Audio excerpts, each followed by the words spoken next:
Dobar dan, odnosno dobro večer, dragi naši slušalci. Ovom prilikom vas pozdravljam, ja sam Ema Radulović, vaša verna voditeljka The Vampire Diaries podcasta na sajtu Vampire Serbia. Sa mnom je večeras, odnosno danas, zavisi kada slušate, moj dragi kolega, urednik sajta Vampire Serbia, Nemanja Kutašić. Zdravo, Nemanja. Zdravo. Kao što smo već najavili, vraćamo se sa podcastom u punoj snazi. Ovaj put komentarišemo prvu epizodu 5. sezone Vampirskih dnevnika, I Know What You Did Last Summer. Pa Nemanja, šta ti misliš o premijeri sezone? Ne dosali su mi Vampirski dnevnici, to je pod jedan, definitivno. Nekako mi se činilo da sam najduže čekao ovu 5. sezonu do sada. Koliko pratim Vampirske dnevnike, a do sada sam čekao samo 3. i 4. sezonu. Mada mislim i ubeđen sam naravno da je svima definitivno bilo najteže čekati 2. sezonu, no dobro. Pa epizoda je bila okej. Poprilično sam zadovoljan, mada su još više zamrsili sad stvari sa Megan, sa činjenicom da su na njenom telefonu našli sliku sa Eleninim ocem. Uglavnom, epizoda je bila okej, ispunila je moje očekivanja. Ja moram da se složim s tobom s tim što iskreno ne mislim da su zapetljali stvari. Mislim zapravo da su nam dali savršeno onako dobar početak sezone, onako u smislu da u prethodnih par sezona već tipa 3. i 4. su već bile, same premijere su nam najavljivale da će biti, mogli smo da pogodimo zapravo iz premijera oko čega će se vrtiti cijela sezona i to je bilo jako providno, a dosta komplikovano, što se ja mislim retko kome svidelo i zbog toga mislim da su 3. i 4. sezona bila nešto slabije odnosno na 1. i 2. Ali sada kada su se odvojili originalni i Vampirski dnevnici, mislim da će biti tu mnogo prostora za povratak u one stare vode na koje smo bili navikli u 1. i 2. sezoni, koje su, evo, mislim da ćeš se ti složiti sa mnom, bile mnogo bolje u odnosu na 3. i 4. Da, definitivno. Na samom početku epizode imali smo priliku da saznamo gdje su i šta su radili likovi Vampirskih dnevnika, šta su radili tokom leta. Matt i Rebecca su vidimo obišli pola Evrope, uživali su u Amsterdamu, Pragu, gde već nisu. Jeremy je pokušavao da se privikne na to da je sada opet živ. Bonnie i dalje nije otišla, Bonnie i dalje tu i mislim da smo, kogod je pratio našu epizodu, kogod je pratio našu emisiju uživo povodom premijere sezone, video da nam je to čudno iz prostog razloga što mogli su lako da se sada otarase Bonnie, međutim nisu, tako da ja mislim da je sasvim evidentno da će se ona nekad u toku ove sezone vratiti u žive. Pitanje je samo kada i zbog čega, ali mislim da ćemo vremenom to vidjeti. Da, mislim da su se fanovi obradovali kad su vidjeli Metta i Rebeccu i zbog svega onoga što se dešavalo u toj sceni, što svi znamo. A mislim da je Vampirski dnevnicima generalno falilo možda malo toga, da se malo, kako da kažem, istražuje seksualnost likova, jer mislim da je to danas jedina serija koja nije pokrila taj deo. Pošto svi znamo da je Glee je onako ocelotvorenje istraživanja što se toga tiče. I sve se to nastavlja sa Elenom i Damonom koji provode vreme zajedno. I tu scenu smo već vidjeli, bila je puštena kao sneak peek na radost mnogih Delena fanova. Da li misliš da se Elena osjeća krivom trenutno? Zbog Stefana? Da. Mislim da se osjeća, s obzirom da to je Elena, ona se osjeća krivom kad učini nešto nekome nažao. Jednostavno tako je, pogotovo sad kad je povratila emocije i sve što se dešavalo. Tako da mislim da se osjeća izuzetno krivom, ali mislim da je s druge strane Caroline mogla malo više da je podrži u cijeloj priči sa Damonom, ali već smo navikli da Caroline da se nije baš pokazala kao neka najbolja drugarica na tom polju. Da, mislim da se Elena definitivno osjeća krivom iz prostog razloga što tu je gde je, ljubi se sa Damonom i uživa i to u kući gde i Stefan nekada živeo, a nema pojma gde se on trenutno nalazi.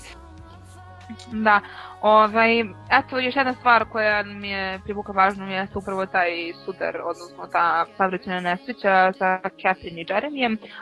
Naravno, prezirem Catherine, jer je ovo već drugi put da je, zapravo jednom je definitivno uspela da ga ubije, a ovo je drugi put da je pokušala da ga ubije, tako da ne mogu da tu osobu i nadam se da će da je stigne sve što je zaslužila. Da, ima pravo da se plaši.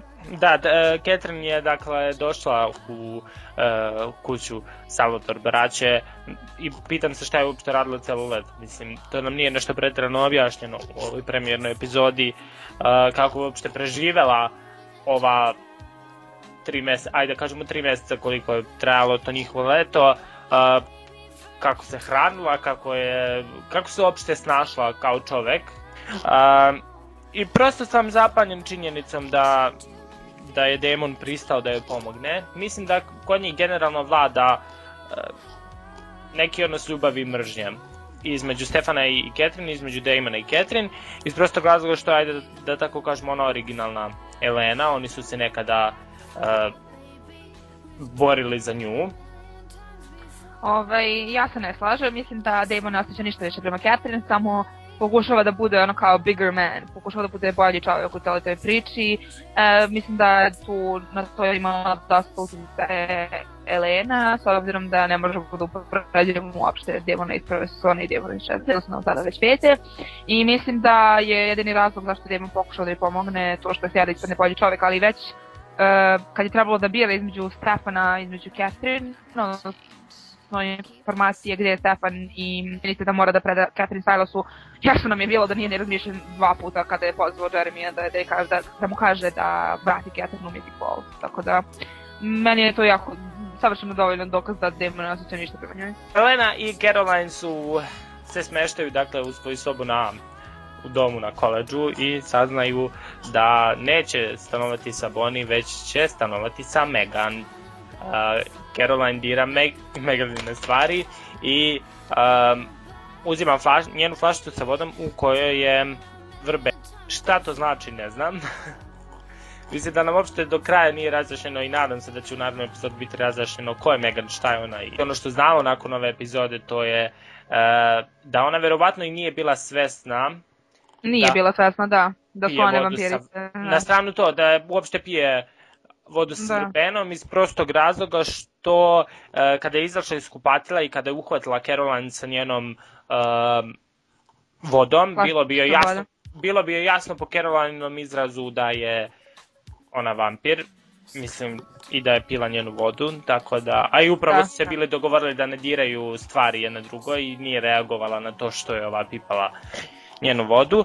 Mislim da je najveća misterija definitivno šta radi slika Eleninog oca i Megan u njenom telefonu. Ja iskreno ne mogu ni da pretpostavim zašto je Megan bila na sliki sa Eleninim ocem. Postoji vjerojatno milion teorija tamo po internetu i tako to, ali činjenica je da je jedna od tih mogućih teorija da je možda Megan neko vanbračno dete Eleninog oca iz ko zna koje kombinacije. 3 bitna pitanja. Prvo pitanje, zašto je Silas zarobio Stefana ako se već svima otkrio na trgu? Druga stvar, zašto toliko juri Catherine? I treća stvar, koliko dugo će Silas biti tu? Evo, imam odgovor odmah na prvo pitanje, zašto je zatvorio Stefana? Iz razloga da bi našao Catherine, jer ako on je jedina osoba koja zna Stefanovu lokaciju, on može da ucenjuje Damona i bilo koga u tom trenutku ako mu je potrebna Catherine lokacija, tako da... Drugo pitanje, zašto toliko juri Catherine? On je jurio Catherine i pre nego što je ona uzela lek, ali ja mislim da je sad glavni razlog, jer možda smatra da u njenoj krvi se nalazi taj lek i da će uz pomoć nje, pošto svi znamo da Silas juri lek, da će uz pomoć nje da iskoristi i on lek. Šta misliš koliko će Silas biti tu još kao zlikovac? Mislim da će biti do kraja sezone sigurno. Ja nisam siguran u to. Zato što sa Klausom smo imali tu specifičnu situaciju da su ga fanovi realno volali. A mislim da Selesa niko ne voli. Tako da, sa druge strane, eto imamo najavu još jednog zlikovca, koji istina nije u Mystic Fallsu, ali je na Whitmore College-u i samo je pitanje vremena kada će Elena i Caroline da ga dovuku u Mystic Falls. Caroline, nažalost, je odbijena od strane Tylera. I sada mi nije jasno dečko koji je pokušao, ne znam ni koga je pokušao da muva, da li Caroline, da li Elena, mislim da je pokušao da muva Caroline. Ja mislim, ali su nešto najavljivali za njega Elenu, kao da će to biti njen novi super drug, nešto kao, ne znam, nisam sigurna za to. Da, ali da li postoji mogućnost da je on zlikovac? Ja ne bi volela. Mislim da ćemo morati da sačekamo narednu nedelju i novu epizodu Vampirskih dnevnika da bi išta novo saznali vezano za njega i njegovu ulogu. No dobro, posle Vampirskih dnevnika emitovana i premijera originalnih, samo ćemo se brzinski osvrnuti na to. Ema, kako ti se činila premijera? Na moje iznenađenje bilo je dosta zabavno, mislila sam da će biti dosadno, ali bit će otprilike neka dobra radnica. I dalje joj ne dajem više od jedne sezone, eventualno 2, ali ništa posebno nismo videli, ništa posebno nismo čuli. Očekujem da će radnje da se razvije, to stoji, ali ne znam, jednostavno nisam baš nešto toliko oduševljena. Samo ja još nešto da dodam. Pre nego što odjavimo emisiju, za one koji nisu pratili našu emisiju uživo, da najavim par stvari. To je da krajem oktobra, kao što smo i najavljivali u prethodnoj sezoni našeg podcasta, ja i Ema putujemo na Vampikon, gde ćemo doneti ekskluzivne intervjue sa glumcima koji gostuju na Vampikonu. Obavezno pratite naš sajt, jer će uskoro biti lansiran poseban deo sajta pod nazivom Vampires Europe, na kome ćete moći da se informišete o svemu vezanom za Vampikon, na kome će biti objavljivani fotografije, na kome će biti objavljivani naši, odnosno moji i Emini dnevni vlogovi. Pratit ćete nas od samog puta iz Beograda pa sve do Vampikona i natrag. Obavezno nas također pratite na Instagramu, instagram.com/Vampires Srbija, gdje ćemo objavljivati prve fotografije sa ove konvencije koja se održava u Budimpešti. I ono što još možemo da najavimo i da pozovemo sve je da, naravno, pod jedan kupe karte ako su u prilici za Vampikon, a druga stvar je da obavezno kupe karte za Alfa konvenciju koja se održava sljedeće godine početkom juna. I činjenicu, ako sada kupite karte, je da je sigurno da će doći dobri gosti, jer u zavisnosti koliko se karata proda ovako rano, to zavisi koji gosti dolaze, a Vampire Srbija, ukoliko iz Srbije bude kupljen dovoljan broj karata, će se potruditi da organizuje i prevoz do konvencije. Mislimo da ćemo, ukoliko se okupimo u nešto većem broju, moći da dobijemo sasvim ok cenu za prevoz i mislim da bi bilo super da svi zajedno odemo u Beč. Prva dva gosta koja su najavljena su baš iz Vampirskih dnevnika, to su Natanijel Buzolić i Paul Wesley. I Ema, možeš da odjaviš emisiju. U svakom slučaju, hvala vam što ste nas pratili i ove premijere Vampirskih dnevnika. Hvala vam ako ste nas pratili tokom uživo emisije. Nadamo se da vam se dopalo. Toliko od mene za večeras, odnosno danas. Hvala vam što ste bili uz nas i doviđenja do sljedeće emisije. Pozdrav.